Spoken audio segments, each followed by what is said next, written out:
Hey, welcome back to Salem, Cellar.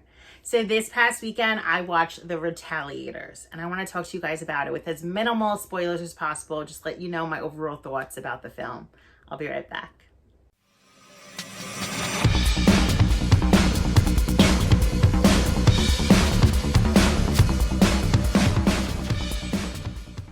So I've been dying to see this film. I did the trailer reaction months ago. I absolutely loved the trailer. It looked gory. It looked like fun.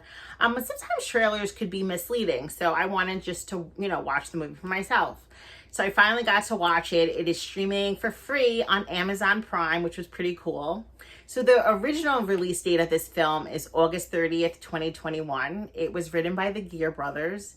It's starring Joseph Gatt as Katie. I don't know if I'm pronouncing it right, but I'm pretty sure it's Katie. And Michael Lombardi as John Bishop. Even Tommy Lee makes an appearance in this film.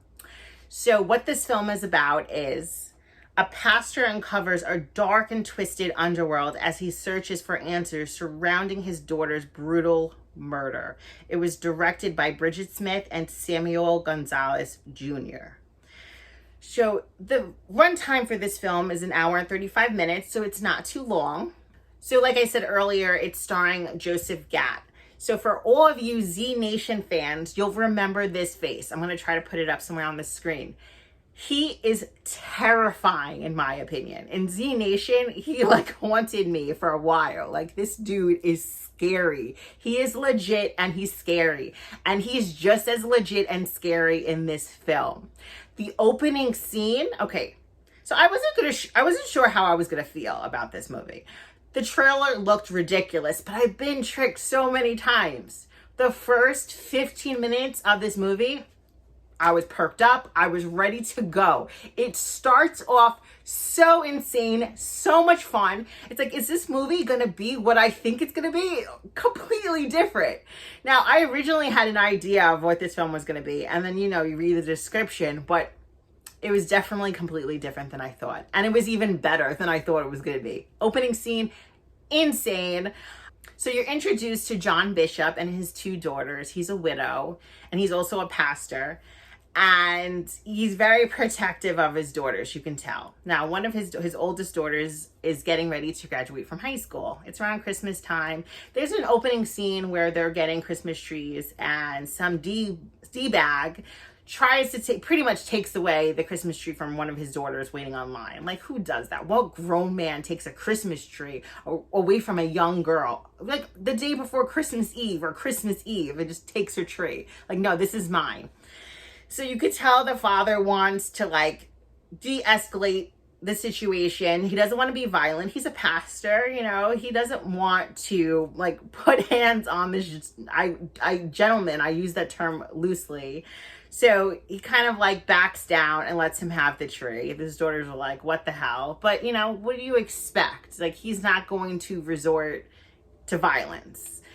So later on, his daughter's asking to go to a party. And at first, the father's kind of hesitant. And then finally, he gives in. I think it's Christmas Eve that day. And, you see her. She leaves church and she's heading there. She has to stop and get gas. Wrong place, wrong time. She runs into the bad guy in this film. One of them, one of many. And if you've seen the trailer, it doesn't end well for her. It was a hard watch, that scene. It goes very quick. There's nothing too insane. I kind of thought there would maybe be some, I'm not going to say the word, grape. I thought maybe it was going to be a grape scene thrown in there. Something really violent, but it wasn't as violent as I expected, which I did appreciate. It was hard enough to see her be murdered. We didn't need to really see her be brutalized before that. So I'm happy none of that was in the film. So obviously the father is grieving. He's angry. He's upset. He already lost his wife and now he just has his one youngest daughter and he probably feels guilty. He went against his better judgment and let his daughter go to this party and now she's not alive anymore. So then you're introduced to a detective who's kind of handling this case. And I don't want to give too much of the film away because I do want you to watch it. I really enjoyed this movie thoroughly. But then from there, the story starts unraveling. You're introduced to other characters. There's gore in it, lots and lots of gore. I think the majority of the gore is probably the last like 25 to 30 minutes of the film. It gets insane. So my favorite part was definitely the opening scene. The middle is kind of like a little slower because you have to build up these characters, you have to build up a story, and then the ending is like, it is crazy. It is so much fun. I really enjoyed it. The soundtrack is ridiculous. It is so much fun. Like, you're going to be watching this film, but you're also going to be like vibing with it. It's just overall just a great film. Rating it, I would give it a 7.5. And I gave The Shining an 8. So, you know, it's like close to The Shining. Like, it's really good. It's completely a different film, but I just wanted, like, you know, how much I really loved and enjoyed it. So yeah, definitely a 7.5 out of 10.